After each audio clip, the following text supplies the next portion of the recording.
शहर का सबसे बड़ा और पुराना हॉस्पिटल सिटी लाइफ हॉस्पिटल। यहाँ सभी वार्ड भरे हुए रहते थे, लेकिन हॉस्पिटल का एक ऐसा हिस्सा भी था जहाँ जाना कोई पसंद ही नहीं करता था।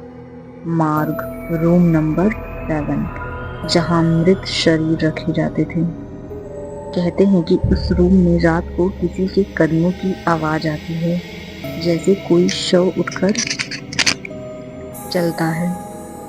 20 साल की काव्या की तबीयत अचानक बहुत खराब हो गई थी। लगातार उल्टियां, बॉडी सुन्न और तेज बुखार। उसके परिवार वाले रात 1 बजे उसे हॉस्पिटल लेकर आए। डॉक्टरों ने जल्दी में उसे इमरजेंसी वार्ड में रखा, लेकिन बेड फुल होने की वजह से उसे अस्थायी तौर पर पुराने वाले सेक्शन में शिफ्ट किया गया, जहां मार्ग रूम 7 सबसे नजदीक था। काव्या को वहां अजीब सी बदबू महसूस हुई। कमरे में गहरी ठंड थी, जैसे कोई बर्फीला सांप उसके आसपास लिपट रहा हो। रात के करीब 2:15 पर काव्या की नींद खुली। वह पानी पीने लगी। तभी उसे दीवार के पीछे से धीमी धीमी आवाज सुनाई दी, ठक ठक ठक। दरवाजा बजने की आवाज लगातार आ ही रही थी। वह डर गई। उसने नर्स को बुलाने के लिए बेल दबाई, लेकिन बेल काम ही नहीं कर रही थी। आवाज और तेज होने लगी, जैसे कोई दरवाजा भीतर से पीट रहा हो।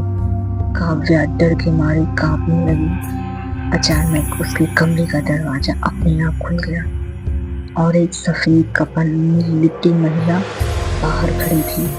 चेहरा काला पड़ा हुआ, आंखें लाल और पैरों से खून टपक रहा था। उसने काव्या से कहा, मुझे जगा दिया है, अब कोई चैन से नहीं पिएगा। काव्या चीखने लगी, लेकिन उसकी आवाज बाहर तक नहीं गई। अगली सुबह नर्स ने बताया कि कल ही एक महिला की लाश रूम 7 में रखी थी।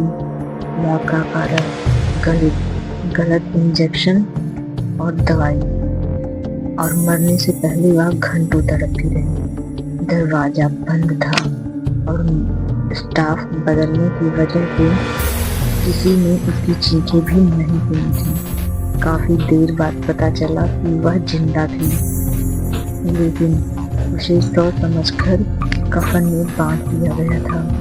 उसकी दर्दनाक मौत ने उस जगह को शापित बना दिया है। काव्या अब कमरे में बिल्कुल अकेली महसूस कर रही थी। आसपास कोई नहीं था। लाइट बार बार टिमटिमा रही थी। अचानक कमरे की खिड़की पर किसी ने तेज खरोंच मारी। काव्या कांप गई। फिर उसे दरवाजे के बाहर किसी के घसीटने की आवाज सुनाई दी, जैसे कोई भारी चीज जमीन पर घसीट रही हो।